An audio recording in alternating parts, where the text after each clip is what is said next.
আমাদের মতো এত আমার দুঃখ কষ্ট ছাড়ছিল একটা শৈরবের বাড়ি পর্যন্ত গেছি কয়েকটা আধার কার্ড ভোটার ফটো দিয়ে দাও তবু আমাকে কিচ্ছু দেয় নাই। আমি এইটার আমি বিচার চাই। ছোটতে পড়ায় গেছে দুঃখ কষ্টের জন্য কেন গেছে।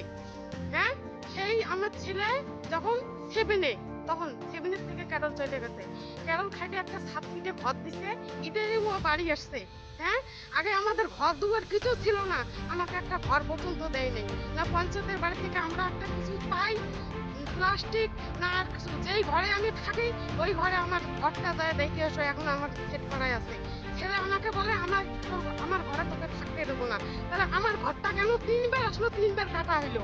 পঞ্চায়েত তো কয়বার জিজ্ঞাসা করো, 70 নাম্বারটাই মুখ্যমন্ত্রীর নাম্বার আমার কাছে এখনো আছে। ফোন করছি ফোন থেকে, এরা কাইটে কাইটে দেয়। আমার মুতাহার ওখানে, আমার মুতাহার নাম সসিম। হ্যাঁ, ও কিছু বলে না, পঞ্চায়েতে কিছু বলে না, কিচ্ছু একটা পাই নাই, কিচ্ছু পাই নাই।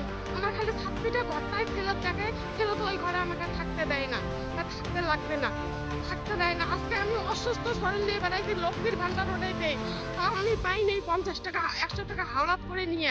এখন আমি ওষুধ কিনবো, দেখো আমার পার কি অবস্থা, দেখো না এদিকে ছাদ দেখো, দেখো। তবে আমার ঘর দুয়ার একটা প্লাস্টিকও দেয় নাই পঞ্চায়েত আমাকে, এত প্লাস্টিক। আচ্ছা হ্যাঁ, না টাকাটা ঢোকেই নাই, এখন পাই টাকা ঢোকেই নাই কিন্তু। হ্যাঁ, ঘর দুয়ার আমাকে কিছু দেওয়া হয় নাই। তাহলে আমার ছেলের ভবিষ্যৎটাও গেল। কষ্ট করে একটা ছাদ পিটে ঘর দিছে, আমার ঘরটাও কাটে নিয়ে গেছে। যেই ঘরে আমি থাকতাম স্যার এখনো ওটা আছে, যা দেখে আসেন বাড়িতে, আমার চেক করে আসেন, কিচ্ছু দেয় নাই। ফসিমের মুতাহারের পিছে পিছে ঘুরছি, পঞ্চায়েতের পিছে পিছে ঘুরছি। যখন তৃণমূল ছিল শিবু ওই যে কিসে সুদীপ, ওর পিছে পিছে চলো আমি বাড়িতে প্রমাণ করাই দেবো, কিচ্ছু আমাকে জিনিস দেয়নি।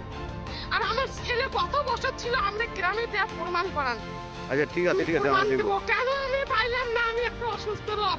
আমি আপনি যখন কই শুনছি নটার থেকে এটা অপেক্ষা, আমি তার পিছনে পিছনে আমরা ধাওয়া করতে করছি।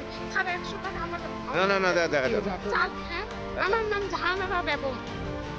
আচ্ছা ঠিক আছে আমাদের মতো এত আমার দুঃখ কষ্ট ছাড়ছিল একটা শৈরবের বাড়ি পর্যন্ত গেছি কয়েকটা আধার কার্ড ভোটার ফটো দিয়ে দাও তবু আমাকে কিচ্ছু দেয় নাই। আমি এইটার আমি বিচার চাই। আর আমার ছেলে কত বছর ছিল, আমরা গ্রামে যা প্রমাণ করান, আচ্ছা ঠিক আছে আমি ঠিক আছে প্রমাণ আমরা দেখবো। দেবো। কেন আমি পাইলাম না, আমি একটা অসুস্থ লোক। আমি আপনি যখন কই শুনছি নটার সাথে এটা অপেক্ষা, আমি তার পিছনে পিছনে আমরা ধাওয়া করতে করছি।